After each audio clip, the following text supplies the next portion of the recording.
기독교의 중심은 그리스도의 십자가입니다. 십자가는 기독교의 상징으로서 매우 심오한 진리를 담고 있습니다. 아무리 많은 사람들이 깊이 있게 탐구하고 연구하더라도 그 끝을 다 알 수 없는 것이 십자가입니다.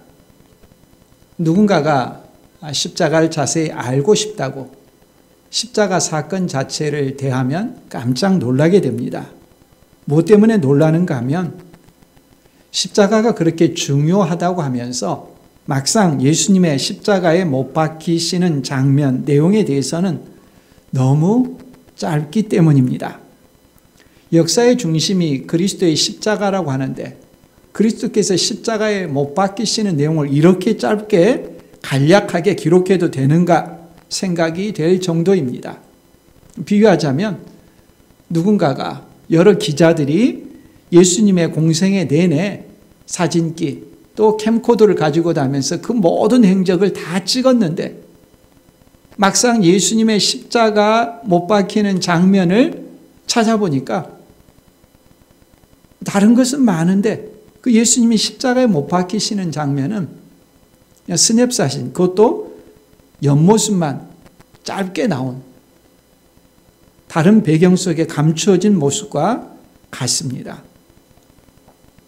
누군가가 성경 전체에서 가장 심오한 문장 하나를 이렇게 뽑으라고 한다면 주저하지 않고 오늘 본문에 나온 예수를 십자가에 못 박은 후에 라고 하는 이 말씀을 고를 것입니다. 다른 내용도 많이 있겠지만 이 말씀처럼 심오한 내용이 담겨져 있는 문장은 드뭅니다.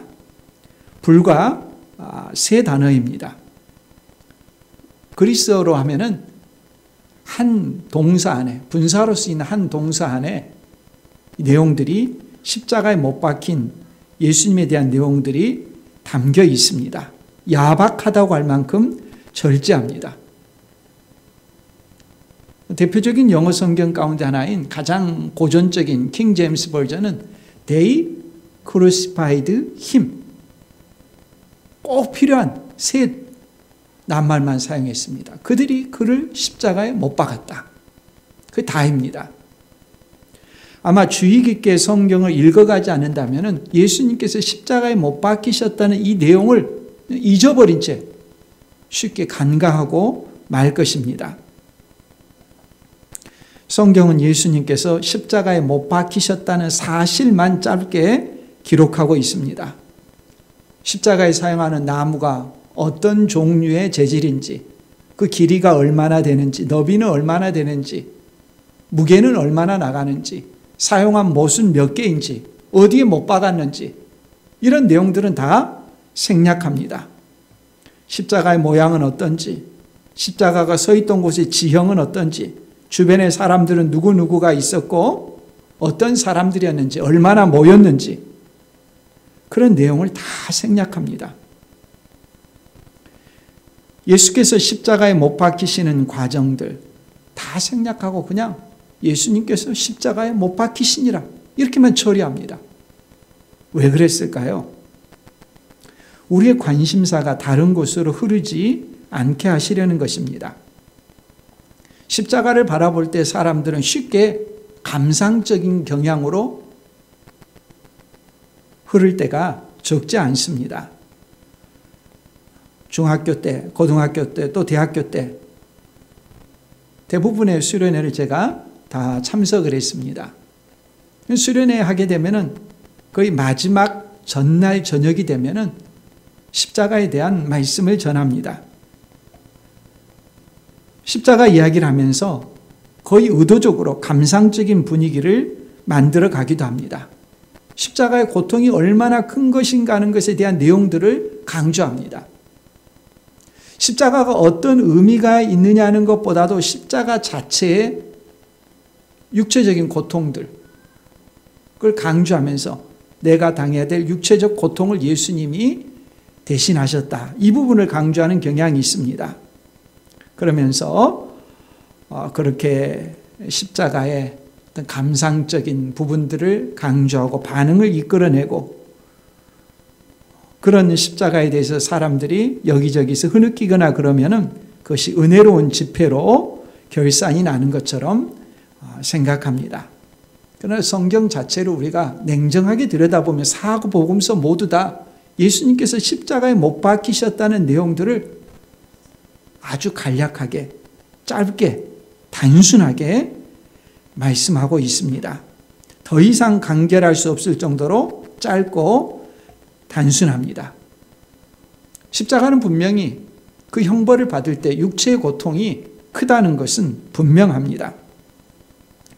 그러나 성경은 십자가 형벌의 육체적인 고통에 초점을 전혀 맞추지 않습니다. 왜냐하면 십자가에 달려 육체적인 고통을 당한 사람은 부득이 있습니다. 많은 사람들이 십자가에 달려 죽었습니다. 수천 수만의 사람들이 십자가에 달려 육체적인 고통을 당하며 죽었습니다. 예수님께서 십자가에 달리실 때에도 좌우편의 강도들이 십자가에 달려 죽었습니다. 강도들도 육체적인 고통을 당하며 죽었습니다. 십자가는 육체의 고통이 얼마나 크냐 하는 것이 초점이 아닙니다. 예수님께서 십자가에 달려 죽으신 것은 역사적이고 불변의 사실입니다. 중요한 것은 십자가에 달려 죽는 그 육체적인 고통이 아닙니다. 고통이 없다는 것이 아니라 고통에 초점을 맞춰서 다른 방향으로 잘못 흘러서는 안 된다는 것입니다. 중요한 것은 예수님의 십자가에 달려 죽으심이 어떤 의미가 있느냐. 예수님 주변의 좌우편 강도도 십자가에 달려 죽었고 그 이전에 수천 수만 명의 사람들도 십자가에 달려 죽었는데 예수님의 십자가의 죽음이 어떤 독특성이 있느냐. 여기에 초점을 맞추라는 것입니다. 오늘 말씀은 십자가의 의미를 알지 못한 채 십자가를 대하는 주변 사람들의 모습을 담고 있습니다. 첫 번째는 우연히 십자가를 대면하게 된 구레네 사람 시몬 이야기고요. 두 번째는 로마 군병들입니다. 예수님의 십자가에 못 박은 사람이죠. 이 두 가지 내용을 먼저 살펴보고 나서 말씀 가운데 나오는 예수님의 십자가에 못 박히심에 대해서 그 의미가 무엇인지를 상고하려고 합니다. 로마 총독 본디오 빌라도가 예수님께 사형을 언도했습니다. 사형 제목은 예수님께서 유대인의 왕이라고 주장했다는 반역죄였습니다. 반역죄는 정치범에 해당해서 십자가 처형이라는 사형 집행 방식을 취합니다. 로마 군병들은 예수님을 조롱하고 모욕을 주고 나서 처형장으로 데려갔습니다. 처형장은 골고다라고 합니다. 33절 골고다 즉 해골의 곳이라는 곳에 이르러라고 했습니다. 이 골고다라는 말은 아람어입니다. 아람어는 고대 근동에서 널리 사용하던 말인데요. 예수님 당시에도 아람어가 널리 사용되어서 그 흔적이 성경에도 남아 있습니다. 달리다굼, 에바다, 또 마라나타 이런 표현들이 다 아람어입니다. 아람이라고 하는 말은 노아 시대까지 거슬러 올라갑니다. 노아의 세 아들이죠. 셈, 함, 야벳이 있는데 셈의 다섯 번째 아들이 아람입니다. 이 아람이 여기저기 퍼져가면서 살았는데 그 후손들을 이제 아람어를 쓰는 사람들로 보는 것이죠. 주로 시리아 지역에서 많이 살아서 아람 대신에 시리아라고도 말하기도 합니다. 이 아람어로 골고다라고 하는 말은 성경 풀이대로 해골이라는 뜻입니다. 예수님이 십자가에 못 박히신 처형장이 해골처럼 그렇게 생겼던 것 같습니다. 라틴어로는 칼바리아라고 하는데 여기서 갈보리라고 하는 말이 나왔습니다. 갈보리라는 말도 역시 해골이란 뜻입니다. 골고다 또는 갈보리라고 불리는 이 장소가 십자가 처형의 장소였습니다. 예루살렘 성 밖에 있는 골고다는 눈에 잘 띄는 장소로서 주된 주도로를 따라 있는 장소입니다. 사람의 통행이 많은 길가에 있는 장소죠. 사람들이 다니면서 잘 볼 수 있는 곳에 십자가를 세우고 매달아서 사람들로 하여금 또 공포, 두려움, 저렇게 해서는 안 되겠다는 생각이 들게 하도록 처형을 집행하는 것입니다. 십자가 공개 처형으로 사람들에게 반역하는 죄가 얼마나 무서운가 하는 것을 강력하게 경고하려는 것이 십자가 처형 방식이었겠죠. 근데 하나님께서는 그 방식을 통해서 예수님께서 우리 죄가 하나님의 진노의 형벌을 받아야 된다는 것을 도리어 보여주시고 우리의 죄의 형벌을 대신해서 예수님께서 죽으셨다는 것을 온 세상 앞에 분명하게 보여주는 자리로 삼으셨습니다.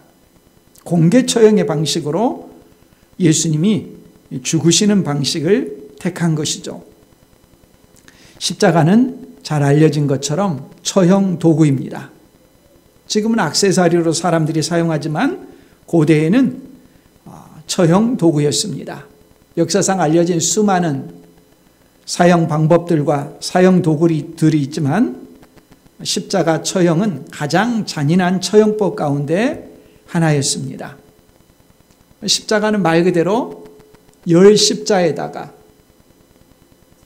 그 다음에 실형 가짜, 횃대 가짜라고 해서 뒤에 있는 십자가의 가로를 말하는 것이죠.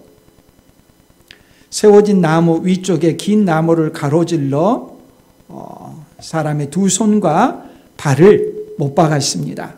고대 여러 나라에서 십자가 처형을 한 기록들이 있습니다. 대표적으로 그리스의 알렉산더 대왕은 당시 난공불락이었던 두로섬을 점령하고 나서 지도자 2,000명을 십자가형으로 지중해 변에서 처형했습니다. 그리스가 했었던 이 십자가 방식을 그 다음 나라인 로마가 그대로 도입해서 여러 번 사용했었죠. 형벌의 방식이 너무 잔혹했기 때문에 로마 시민에게는 십자가형을 집행하지 않았습니다. 로마인들이 보기에도 그 방식을 자기들이 사용하면서도 이건 지나치게 야만적이다라는 평가였습니다. 멀쩡하게 살아있는 사람을 그냥 나무에 못 박아놓고 세워놓고 서서히 죽어가게 만드는 방식이라는 것이 얼마나 야만적이겠습니까?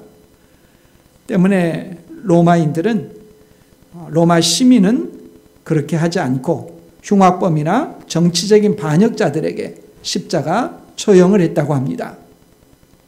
이 십자가 처형을 할 때 십자가 처형을 당하는 사형수들이 가로목을 자신이 못 박힐 그 가로목 형틀을 직접 운반해야 됐습니다. 예수님께서도 형틀인 십자가를 직접 지고 골고다로 가야 했습니다. 예수님은 우리가 알고 있는 것처럼 공생애 이전에 목수였습니다. 나무를 잘 다루시는 것이죠. 어떻게 무거운 나무를 질 것인지 다른 사람들보다 훨씬 잘 아실 것이고 경험이 많을 것이고 운반에 지혜가 있을 것입니다. 그러나 나무를 지고 사형장까지 갈 수가 없었다고 합니다. 십자가 처형을 늦추려는 것이 아니죠. 혹시나 본디오 빌라도가 십자가 형벌을 취소할까 시간을 벌기 위해서 지체하려는 것이 전혀 아니죠. 그런 요령은 통하지 않죠. 조금이라도 머뭇거리면 지체 없이 로마 군병들의 채찍이 내리칠 것입니다.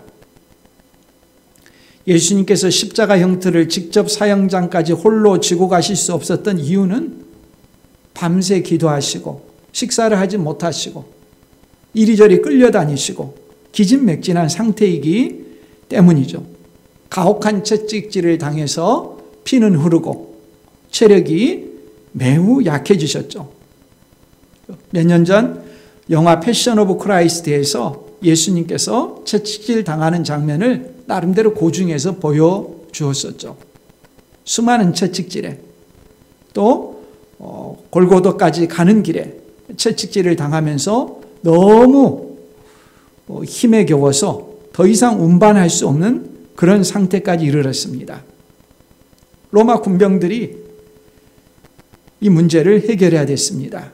채찍을 때려도 더 이상 나아지지 않고 시간을 지체하지 않고 사형을 집행해야 됐는데 그 방법을 그들이 찾았죠. 지나가는 사람을 강제로 징용해서 십자가를 골고다까지 대신 지고 가게 하는 방법이었습니다. 주변을 찾아보니까 십자가를 질 만한 사람을 찾아보니까 대신 지고 갈 사람이 보였습니다. 32절에 보니까 나가다가 시몬이란 구레네 사람을 만나매 그에게 예수의 십자가를 억지로 지워 가게 하였더라. 구레네라고 하는 것은 지중해변 아프리카 쪽에 있는 섬입니다. 북아프리카 지중해에 있는 섬에서 예루살렘에 어떻게 해서 오게 된 것 같습니다. 초대교회에서는 이 사람이 유명했던 것 같습니다. 마가복음 15장 21절 말씀에 보면 그냥 시몬이라고 하지 않고 이렇게 소개하죠. 마침 알렉산더와 루포의 아버지인 구레네 사람 시몬이라고 했습니다. 알렉산더와 루포가 유명하고 잘 알려져 있기 때문에 그 이름을 기록하면서 그 사람의 아버지가 이 구레네 사람 시몬이다라고 말하는 거죠. 신약 성경에 보면 알렉산더와 루포는 여기저기에 나옵니다. 동명이인일 수도 있지만 신약 시대에 유명했던 사람들인 것 같습니다. 그 아들들의 이름이 유명해지게 된 출발점이 뭐냐? 바로 이 구레네 사람 시몬이 십자가를 진 사건이었습니다. 예루살렘 사람도 아니고 이스라엘에 사는 사람도 아니고 지중해변에 있는 그 구레네 지역에서 예루살렘까지 오기가 쉽지 않았을 텐데 예수님이 십자가에 달리시기 위해서 십자가를 지고 가는 그 자리에 그 시간에 있었다는 것은 참으로 놀라운 만남이었죠. 한 유명한 신약 신학자는 이걸 일컬어서 신약에 감추어진 로맨스라고 표현을 했습니다. 너무나도 놀라운 만남이기 때문에 로맨스라고 한 것이죠.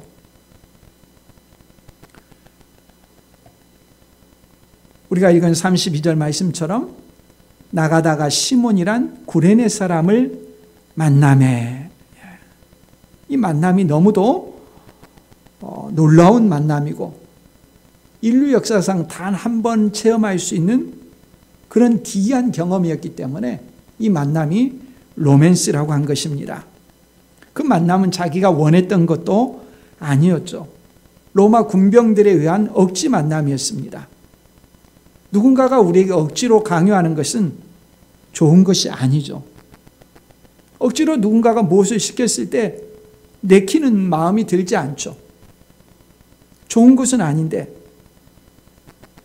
강요당하는 것이 좋은 것은 아닌데 항상 좋지 않은 것은 또한 아닙니다. 한번 가정을 해보십시오. 구레네 사람 시몬이 나중에 로마 군병에 의해 강요당해 예수님께서 못 박히실 십자가를 진 사실에 대해서 두고두고 분통하게 여겼을까요? 로마의 징용에 의해서 분노하며 억울하게 생각했을까요? 내가 할 일이 없어서 그 먼 구레네 섬에서 예루살렘까지 온 줄 아느냐? 두고두고 그것을 사람들에게 분통 어린 말로써 말했을까요? 전혀 그러지 않았겠죠. 우리는 때로 구레네 시몬처럼 억지로 부득이하게 심지어 강제로 십자가를 처음 대할 수도 있습니다. 그러나 처음 대하는 광경이 그랬다 할지라도 그것이 우리에게 얼마든지 복이 될 수도 있습니다. 제가 아는 한 성도의 간증을 기억하는데요. 무역회사에 다녔습니다. 자신이 맡아 수출하는 그 벽시계가 굉장히 많은 분량인데 지금은 그 양이 얼마인지 기억을 못 하겠습니다. 수출을 하는데 수출지까지 가는데 클레임에 걸려가지고 다 되돌아왔습니다. 이걸 처리해야 됩니다. 무역회사 이것을 처리하지 못하면 자신의 직장 생활이 앞으로 어려울 것입니다. 답답하고 막막했다고 합니다. 어떻게 할까 하다가 자기 스스로 해결책이 없으니까 안 되겠다. 내가 집 밖에 나가서 제일 먼저 십자가가 보이는 교회 가서 해결책을 찾아야겠다.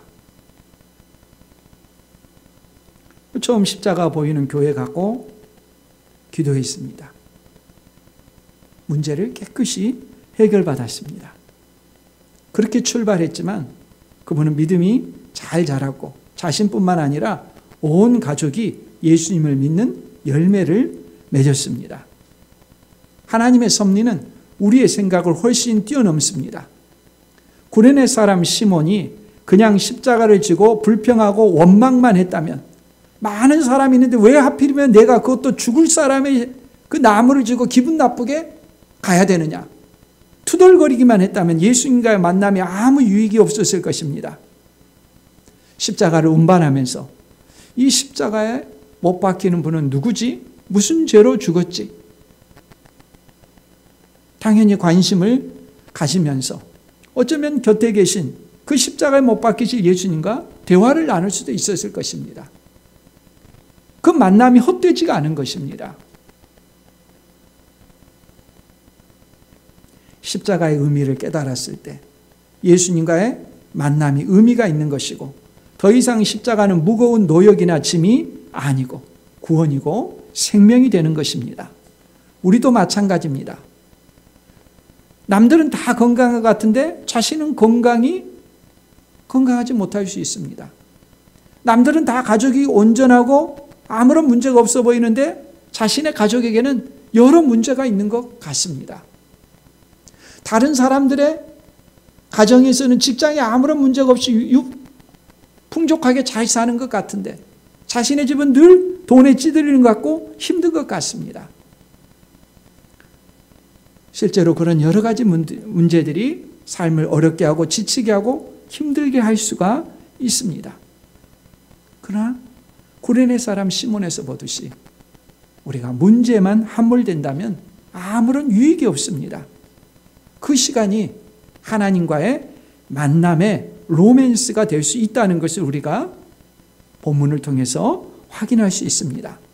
자신뿐만 아니라 가족과 주변 사람에게도 큰 기쁨과 변화가 될 수 있습니다. 억지로 지어진 십자가 같지만 그 십자가가 내 삶을 바꿀 수가 있는 것입니다. 구레네 시몬처럼 가까이에서 예수님을 대하는 또 다른 사람들이 있었습니다. 로마 군병들이었습니다. 예수님을 채찍질하면서 십자가에 못 박아 처형하는 자신들의 임무를 수행했습니다. 그들은 예수님을 만나는 위대한 기회를 가졌지만 그들의 관심은 예수님이 누구이신가, 어떤 말씀을 하셨는가, 무엇 때문에 십자가에 못 박혀 죽는가, 이런 것이 아니었습니다. 그들의 관심은 다른 데 있었습니다. 잿밥이었습니다. 예수님을 십자가에 못 박은 로마 군병들은 십자가에 못 박히실 예수님을 어떤 태도로 대하였는지 35절 후반부에 보면 그 옷을 제비 뽑아 나누고 라고 합니다. 당시 십자가 처형을 하면 사형수의 소지품을 사형 집행인이 가지는 권한이 있었다고 합니다. 예수님의 소유라고 하는 입고 계신 옷이 전부였죠. 그 옷을 제비 뽑는 것입니다. 죽는 사람의 옷을 다 갖느냐 이렇게 생각할지 모르지만 예전에는 그러지 않았죠. 전에 일본 전국시대를 다룬 어떤 사람에 대한 책을 읽었는데 전쟁터에서 죽은 사람들의 시신에서 물건을 훔쳐오는 것, 칼도 훔치고 이것저것 훔쳐오는 것을 직업으로 삼는 그런 사람들이 적지 않았다는 것을 읽고 그런 것도 있구나 하는 것을 알았습니다. 우리나라에서도 몇 년 전 뉴스에 나온 내용인데 시신을 화장하고 나오는 치금, 이에 씌운 그 금을 모아가지고 작물로 판매했던 화장장 직원에 대한 뉴스가 나온 적이 있습니다. 각 시대마다 죽은 사람, 죽어가는 사람의 어떤 물품도 이게 재료로 삼는 것이죠. 예수님 당시에는 옷이 그렇게 많지 않은 시대였기 때문에 예수님 옷에 대해서 사람들이 가지려고 로마 군인들이 그렇게 노렸습니다. 요한복음 19장 23절 말씀에 보면 조금 더 자세히 이 부분을 말합니다. 군인들이 예수를 십자가에 못 박고 그의 옷을 취하여 네 깃에 나눠 각각 한 깃씩 얻고, 군인이 4명이었다는 거 알 수 있죠. 예수님의 겉옷을 넷으로 나눠가지고 한 깃씩 얻고, 속옷도 취하니 이 속옷은 호지 아니하고 위에서부터 통으로 짠 것이라. 나눌 수 없는 옷은 제비를 뽑아 한 사람이 몰빵하는 그런 방식이죠. 구약 성경 시편 22편 18절에 나온 대로 내 겉옷을 나누며 속옷을 제비 뽑나이다. 말씀의 성취죠. 예수님이 십자가에 못 박으면서 예수님에 대한 관심보다도 예수님의 십자가에 못 박음으로써 자신들이 얻게 되는 이익이 무엇인가, 그 옷에만 관심을 기울인 것입니다. 이것이 로마 군병들만의 모습이겠습니까? 예수님의 십자가에 못 박는 사람들의 자화상이죠. 자신이 누릴 작은 이익에 눈이 먼 모습입니다. 예수님을 믿는다고 하면서 예수님을 가까이 대할 기회를 가지고 있으면서 교회에 출석하면서 신앙의 의미가 무엇인가에 대해서 알지를 못하는 것입니다. 예수님의 십자가가 어떤 의미가 있는가 하는 것이 자기 삶 속에 반영되고 나타나야 되는데, 내가 이 세상을 살면서 부유하고 건강하고 잘 사는 것에만 관심을 기울이지, 예수님의 십자가가 예수님을 닮은 삶으로 자신의 인격과 삶에 나타나는 것에는 무관심한 것입니다. 그들은 그렇게 예수님을 십자가에 못 박고 예수님 옷을 나누고 나서 36절 거기 앉아 지키더라 라고 합니다. 다른 사람들이 십자가에 매달린 예수께 오지 못하도록 죽음의 과정을 감시하고 지키고 있는 것입니다. 그들은 누구보다도 예수님의 십자가의 현장에 가까이에서 지켜보고 있는 목격자이고 증인입니다. 예수님의 죽음을 보면서 자신들이 예수님의 십자가에 달려 죽게 하면서 그 예수님을 또 모든 옷을 다 취해서 예수님을 발가벗겨 놓고 수치당하게 놓고 그 옷을 차지하면서 그 옷으로 덮어줄 생각을 하지 않고 자기들이 차지하면서 자기들의 이익에만 관심이 있고 예수님의 죽으심의 의미는 전혀 알지 못한 채 그 현장에 남아있는 모습, 말도 되지 않는 로마 군병들의 모습이지만 그것이 오늘 우리 시대를 살아가는 우리의 모습일 수 있다는 것을 성경은 말하고 있습니다. 교회 다니면서도 주님 앞에 나와 기도하면서도 예배를 드리면서도 내가 취할 이익, 나에게 어떤 복을 내려주십시오라고만 말을 하지 예수님을 닮는 것에 대해서 십자가의 의미에 대해서는 무감각할 수가 있는 것입니다. 그것이 로마 군병의 모습인 것이죠. 가운데 부분입니다. 오늘 읽은 것에 예수님께서 골고다 사형 집행장에 도착하시고 나서 예수님께 마실 것을 줬다고 합니다. 34절 쓸개 탄 포도주를 예수께 주어 마시게 하려 하였더니 예수께서 맛보시고 마시고자 하지 아니하시더라. 이것이 구약 예언의 성취입니다. 시편 69편 21절 말씀에 보면 그들이 쓸개를 나의 음식물로 주며 목마를 때에는 초를 마시게 하였사오니. 예수님의 십자가 관련해서 하나하나 모든 내용들이 다 이미 구약 성경에 예언되어 있고 그 내용들이 성취되고 있다는 것을 보여줍니다. 예수님께서 십자가 처형을 받는 과정에서 세 종류의 포도주가 나옵니다. 우리가 읽은 34절에 쓸개 탄 포도주가 있고요. 48절에 보면 신 포도주가 나오고요. 마가복음 15장 23절에 보면 몰약을 탄 포도주가 나옵니다. 쓸개 탄 포도주와 몰약을 탄 포도주는 예수님께서 십자가에 못 박히시기 전에 나옵니다. 신포도주는 예수님이 십자가에 못 박히신 다음에 나옵니다. 마태복음은 예수님이 십자가에 못 박히시기 전에 쓸개 탄 포도주, 마가복음은 몰약을 탄 포도주를 예수님께 드렸다라고 말합니다. 근데 예수님은 십자가에 못 박히기 전에 예수님께 드렸던 이 쓸개 탄 포도주나 몰약을 탄 포도주를 다 마시지 않습니다. 두 종류는 다르겠죠. 쓸개는 동물성이고 몰약은 식물성이기 때문에 서로 다른 종류입니다. 이 포도주를 주는 것은 일종의 마취제, 환각제의 역할을 하는 것입니다. 십자가형이 너무 고통스럽기 때문에 이 고통을 감경해 줄 목적으로 제공해 주는 것입니다. 로마 군병들이 마련해서 주는 것이 아니었을 것입니다. 이스라엘의 구전 율법인 미시나에 보면 예루살렘의 귀부인들이 사형수에게 마취제를 주었다는 기록이 있습니다. 왜 귀부인들이 그런 일을 했느냐? 잠언 31장에 보면 현숙한 여인들이 하는 목록이 쭉 나옵니다. 현숙한 여인들은 어떤 일을 한다는 그 목록이 나오는데 그 잠언 31장 6절 7절에 이런 내용이 나옵니다. 독주는 죽게 된 자에게, 포도주는 마음에 근심하는 자에게 줄지어다. 그는 마시고 자기의 빈궁한 것을 잊어버리겠고 다시 자기의 고통을 기억하지 아니하리라. 이 말씀의 기초에서 예루살렘의 귀부인들이 죽어가는 사형수에게 마취제 역할을 하는 포도주를 주는 것이죠. 예수님께도 그들이 이렇게 주었다고 합니다. 아마 로마 군병을 통해 주었겠죠. 예수님 마셨습니까? 안 마셨습니다. 왜 안 마셨습니까? 마치 진통제인 것을 아시고 거부하신 것이죠. 십자가의 고통을 마취제 없이 맑은 정신으로 겪으시려는 것입니다. 진통제도 다 거부하고 그 모든 육체의 고난을 다 감당하시려는 거죠.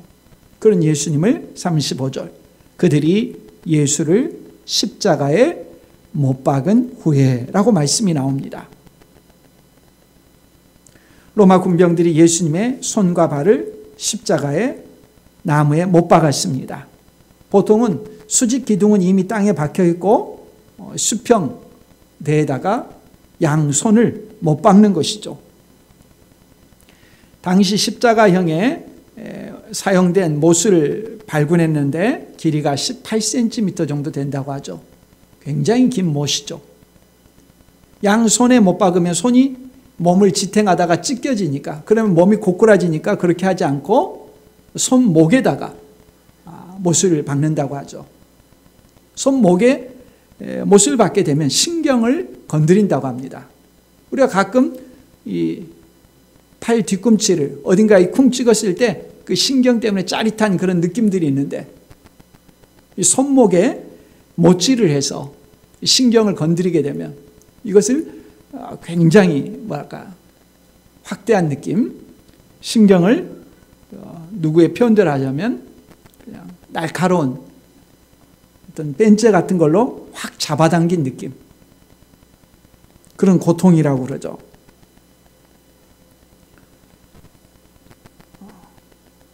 십자가에 매달리면은 어깨가 탈골이 되고, 십자가에 매달리게 되면 호흡이 곤란하다고 하죠. 몸이 아래로 자꾸 내려가게 되면서 횡격막이 제대로 이 숨을 이렇게 내뱉지를 못한다고 하죠. 숨을 들이킬 수는 있는데 내뱉지는 못한다고 합니다. 내뱉으려고 하면은 몸이 위로 다시 올라가야 된다고 그러죠. 십자가에 축 처진 몸을 억지로 발목에 못 박힌 그 못을 힘을 줘가지고 다시 몸을 위로 올리는데, 간신히 한번 숨을 내뱉고 나서 다시 몸은 아래로 축 처지죠.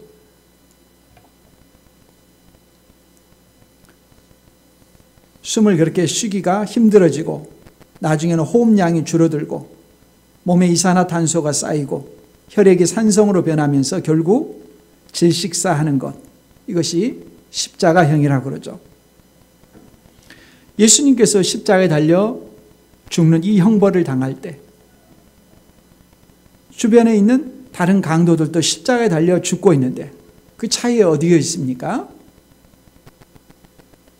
일단 십자가에 달려 죽는 의미는 율법에 의하면 하나님의 저주를 받은 죽음입니다. 유대 종교 지도자들이 예수님을 정치범으로 몰았던 이유는 하나님의 저주를 받아 죽은 자로 낙인 찍기 위함이었었죠. 신명기 21장 22, 23절 말씀에 보면 사람이 만일 죽을 죄를 범함으로 네가 그를 죽여 나무 위에 달거든 그 시체를 나무 위에 밤새도록 두지 말고 그날에 장사하여 내 하나님 여호와께서 내게 기업으로 주시는 땅을 더럽히지 말라. 나무에 달린 자는 하나님께 저주를 받았음이니라 는 율법의 내용이 있습니다. 거룩한 땅에 발도 딛지 못하는 저주받은 죽음입니다. 사도 바울이 회심하기 전에 사람들이 예수님을 그리스도라고 말하는 것에 분개했던 이유가 바로 이 말씀 때문이었죠. 나무에 달려 죽은 자는, 십자가에 달려 죽은 자는 하나님의 저주를 받은 자인데 어떻게 저주받은 자를 감히 그리스도라고 말할 수 있느냐? 예수 그리스도라는 칭호가 어울리지 않는다는 것이죠.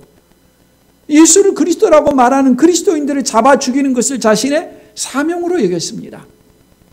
예루살렘뿐만 아니라 저기 멀리 시리아 다메섹까지 가가지고 공문을 가지고서 대제사장의 공문을 가지고 예수를 그리스도라 부르는 사람을 체포하러 가다가 다메섹 도상에서 부활하신 그리스도 주를 만났죠. 누구십니까? 나는 네가 핍박하는 예수다. 부활하신 예수님을 만나고 그의 잘못된 생각이 깨졌죠. 나무에 달려 죽은 자는 하나님의 저주를 받은 자다. 맞다. 예수님은 하나님의 저주를 받은 자다. 문제는 무엇입니까? 예수님은 죄가 없으신 분인데 왜 저주를 받았느냐는 것이었죠. 그것을 깨달은 것이 갈라디아서 3장 13절 말씀에 나오죠. 그리스도께서 그 다음 뭡니까? 우리를 위하여 저주를 받은 바 되사 율법의 저주에서 우리를 속량하셨으니 기록된 바 나무에 달린 자마다 저주 아래에 있는 자라 하였습니다. 그리스도께서 저주를 받은 바 되사 그 사이에 우리를 위하여라는 말, 그것이 그의 깨달음이었습니다. 하나님께서 깨닫게 하신 것이죠. 우리를 대신하여라는 말은 우리를 위하여라는 말은 우리를 대신하여라는 말과 똑같습니다. 번역의 문제입니다. 내가 죽어야 될 그 자리에 예수님께서 죽으셨다는 것입니다. 죄는 크건 작건 반드시 공의로우신 하나님의 심판을 받게 되어 있습니다. 그 심판은 영원한 형벌이죠. 지옥의 고통이죠. 우리가 받아야 될 죄의 심판을, 하나님의 진노와 공의의 심판을 우리 대신 예수님께서 받으신 것이라는 것을 알았습니다. 그리스도의 십자가의 의미는 그러므로 무엇입니까? 대속입니다. 속죄의 죽음, 내가 죽어야 될 자리에 예수님께서 대신 죽으셨다. 이것이 십자가의 의미입니다. 가장 핵심입니다. 사람은 누구나 죄를 지었기 때문에 하나님으로부터 영원한 진노의 형벌 심판을 받고 지옥에 처해야 되는데 이 죄값을 예수님께서 대신해서 십자가에서 죽으셨다. 십자가의 의미는 대속입니다. 나를 대신한 죽음입니다. 내 죄 형벌을 대신해서 죽은 것입니다. 아무리 큰 죄를 지었다더라도 그 사람에 내릴 수 있는 최고 형벌은 무엇입니까? 죽음입니다. 근데 그 죽음을 예수님께서 십자가에서 죽으신 것입니다. 내가 죽어야 될 자리에 예수님께서 죽으신 것입니다. 이 십자가의 의미를 베드로전서 3장 18절에서 이렇게 표현합니다. 그리스도께서도 단번에 죄를 위하여 죽으사 의인으로서 불의한 자를 대신하셨으니 그 다음 뭐라고 합니까? 이는 우리를 하나님 앞으로 인도하려 하십니다.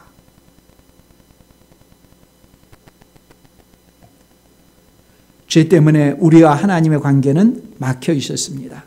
하나님은 거룩하신 분이기 때문에 죄인들을 차마 대할 수가 없습니다.